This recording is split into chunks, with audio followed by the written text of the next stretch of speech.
কাজের থেকে 2-3 দিন ব্রেক পেলেই মনে হয় ল্যাপটপটা বন্ধ করে কোথাও বেরিয়ে পড়ি। তাই এবার ছুটি পাওয়াতে ঠিক করে ফেললাম এই চান্স কোনো মতেই মিস করা যাবে না। 2 রাত 3 দিনের জন্য ঘোরার এক সেরা জায়গা হলো বেলপাহাড়ি কাঁকড়াঝোড়। এখন ভোর 5:20 বাজে। আমি এখন করুণাময়ী বাস স্ট্যান্ডে দাঁড়িয়ে আছি।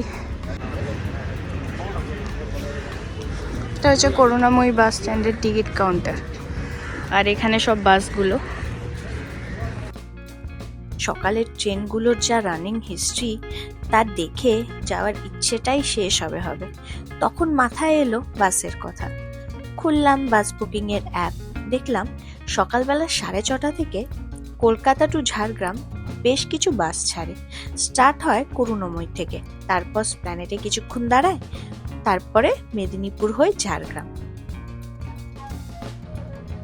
কেটে ফেললাম শেষমেশ বাসের টিকিটই। বাস নিয়ে আলাদা করে কিছু বলার নেই, এসবিএসটিসির বাস, তাই এক্সপেকটেশনের থেকেও বেশি আনন্দ ছিল ঠিকঠাক সিট পাওয়ার। ঠিক নির্ধারিত সময় কিন্তু বাস ছেড়ে দিল, মানে ওই 5:30টার সময় করুণাময়ী থেকে বাস ছাড়লো প্ল্যানেটের উদ্দেশ্যে। ওখানে পৌঁছে একদম 6:30টার সময় শুরু করলো ঝাড়গ্রামের পথে বাসের যাত্রা।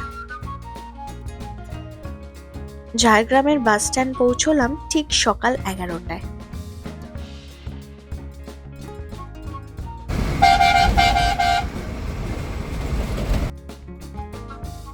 কলকাতা থেকে ঝাড়গ্রাম পৌঁছতে আমাদের লেগে গেল প্রায় 5.5 ঘন্টা।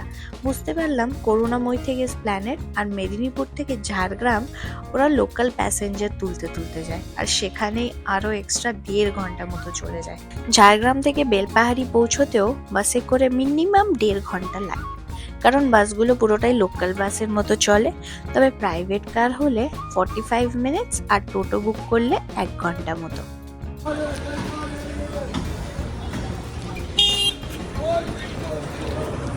এটা হচ্ছে ঝাড়গ্রামের বাস ডিপো, আর এটা হচ্ছে বেলপাহাড়ি যাওয়ার বাস। আর যেহেতু বাজেট ট্রিপ করব বলে ঠিক করেছিলাম, প্রাইভেট কার আর টোটোর অপশন থাকলেও আমরা ঝাড়গ্রাম থেকে বেলপাহাড়ি যাওয়ার জন্য আবার বাসই চুজ করলাম।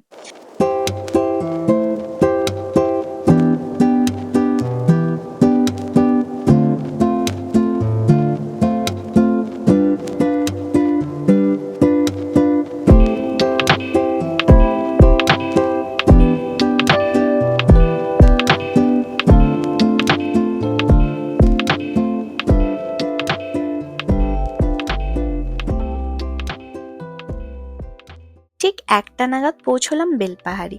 বেলপাহাড়ি পৌঁছলাম এই বাসটা করে, আর এখানেই কাঁচা লঙ্কা বলে একটা রেস্টুরেন্ট আছে।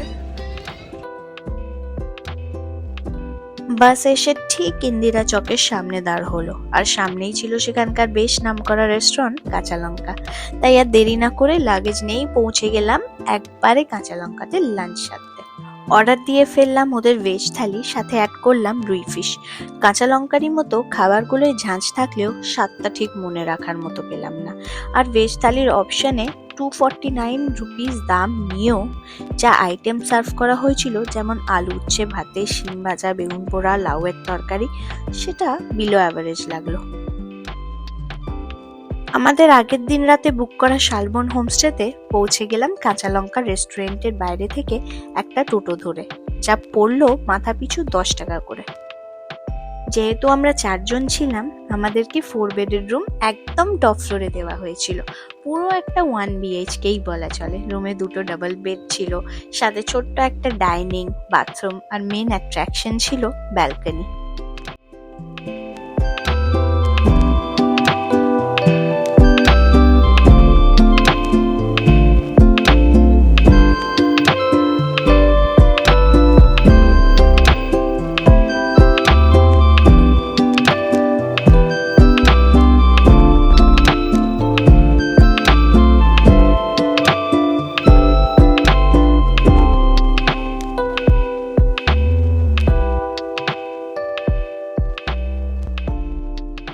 টপ ফ্লোর যেহেতু, ব্যালকনি না, ছাদই বলা চলে।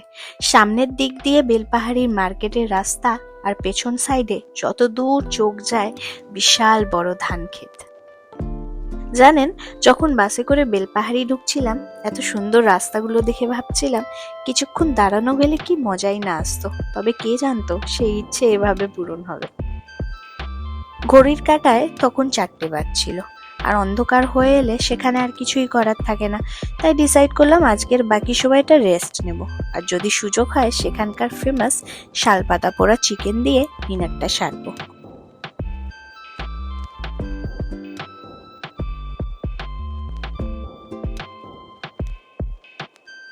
পরের দিন সকালে তাড়াতাড়ি ঘুম থেকে উঠে রেডি হয়ে হোমস্টেতেই আগে থেকে বলে রাখা লুচি আর তরকারি দিয়ে ব্রেকফাস্ট সেরে বেরিয়ে পড়লাম গাড়ি করে সাইট সিইং করতে।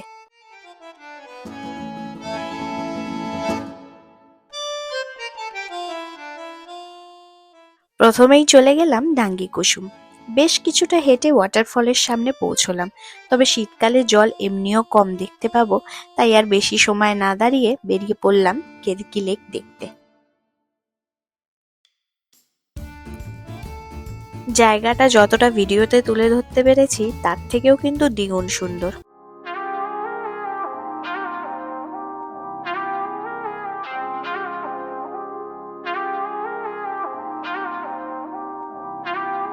বেশ কিছুক্ষণ সময় কাটিয়ে ঢুকে পড়লাম কাকড়াঝোড় ফরেস্টের রাস্তায়। সোজা পথ ধরে পৌঁছে গেলাম আমাদের লাঞ্চের ঠিকানায় বাগানবিলাস হোমস্টেতে। কাকড়াঝোড় ঘুরতে বেরিয়ে লাঞ্চ ব্রেকের জন্য দাঁড়িয়েছিলাম। আমাদের ড্রাইভারই সুব্যবস্থা করে দেয় লাঞ্চ করার বাগানবিলাস হোমস্টেতে। বেশ বড় হোমস্টেটা, চারিদিকে বাগান, ওখানে পাখি, খরগোশ, রাজহাঁস সব আছে।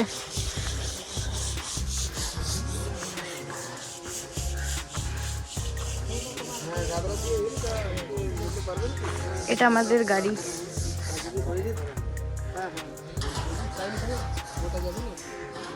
প্রপার্টিটা বেশ বড়।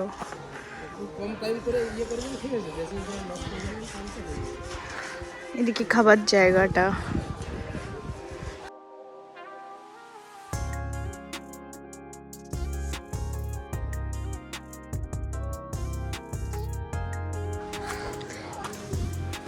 ওই পেছন দিকে হাট মতো করা আছে, ওগুলো থাকার জায়গা।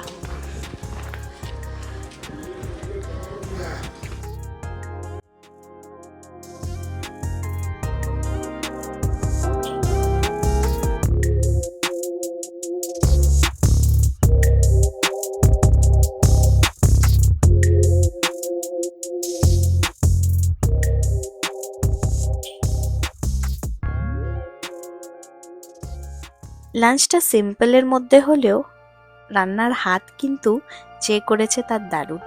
তৃপ্তি করে খেয়ে আবার বেরিয়ে পড়লাম। চলে গেলাম খণ্ডরানী লেক দেখতে। সেখানেও কিন্তু পিকনিক করা যায়। বেশ কিছুক্ষণ ফটো সেশন চললো সেখানে। তারপর চলে গেলাম গাদ্রাসিনী হিল দেখতে। লাঞ্চ করে আর ট্রেক করে উঠতে ভালো লাগছিল না, তাই ড্রাইভার দাদাকে বললাম আশপাশটা ঘুরে দেখে আসি, তারপর নেক্সটটাতে বেরিয়ে যাব। এখানে যখন আপনারা আসবেন, পাহাড়ে উঠুন বা না উঠুন, ঠিক বেরিয়ে পাহাড় থেকে রাইট হ্যান্ড সাইডে একটু এগিয়ে এসে একটা ছোট রাস্তা মনে হবে যেন ধানের ক্ষেতের দিকে চলে যাচ্ছে, ওইটা ধরে ধরে আসবেন। এসে এখানে একটা চমক পাবেন, সেইটা হচ্ছে এইটা। খুব সুন্দর ছোট একটা ঝর্ণা বয়ে চলেছে।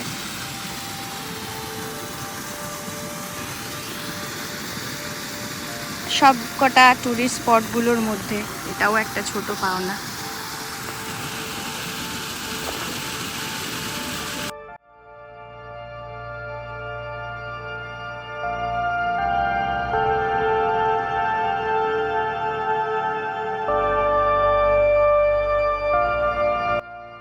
এরপর বেরিয়ে পড়লাম লাস্ট ডেস্টিনেশনের দিকে, যেটা ছিল ঘাগরা ওয়াটারফলস।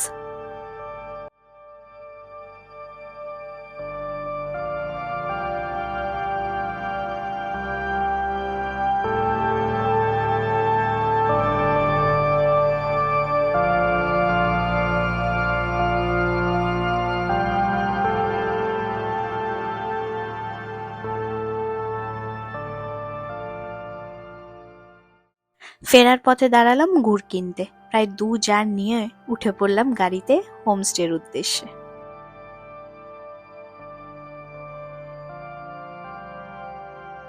বাসে এসছিলাম আর বাসেই ফিরবো ঠিক করলাম। আমাদের হোমস্টে স্টাফরা বললেন যে সকালবেলা 7:15 বেলপাহাড়ি থেকে ডিরেক্ট প্ল্যানেট যাওয়ার বাস যাবে হোমস্টের সামনে দিয়ে। আমাদের দুদিনের বেলপাহাড়িতে স্টে ছিল এই শালবন হোমস্টে। ইনি এখানকার ওনার, তো এনার থেকেই জেনে নেব। নমস্কার, আমি শালবন হোমস্টে। আমাদের 4 বেড রুম আছে এবং আমাদের ডবল বেড রুম আছে এবং আমাদের 7টা রুম আছে। আর ঝাড়গ্রাম থেকেও আমরা পিক আপ করি, আমাদের গাড়িও অ্যাভেলেবেল আছে এবং প্রত্যেকটা স্পটেও আমরা ঘোরাই। আচ্ছা, আপনার যে রুমগুলো ওটা কেমন রেঞ্জ থেকে শুরু আর কেমন রেঞ্জ অবধি যায়? আমাদের ডবল বেড এখন সিজনে 1000 টাকা নেওয়া হচ্ছে, 4 বেড হচ্ছে 1300 টাকা এবং আনসিজনে এগুলো রেট একটু আপ ডাউন হয়। আচ্ছা, নন এসি রুমও আছে, এসি রুমও আছে, হ্যাঁ, প্লাস এখানে খাবার দাবারেরও ব্যবস্থা আপনারা করে দেন। অ্যাভেলেবেল যেটা চাইবেন সেটাই পেয়ে যাবেন। ঠিক আছে, আপনার নাম্বারটা একবার বলে দিন। 9647612082। নাম পঞ্চানন মাহাতো। ওকে, থ্যাংক ইউ দাদা।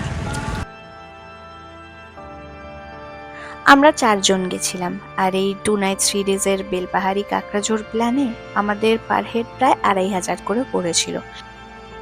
ওভারঅল বলতে গেলে এটাই বলতে পারি যে বাড়ির আশেপাশে এমন অনেক জায়গা আছে যা এখনো দেখা বাকি। যত দেখি মনে হয় যে আবার কবে ফিরে আসবো।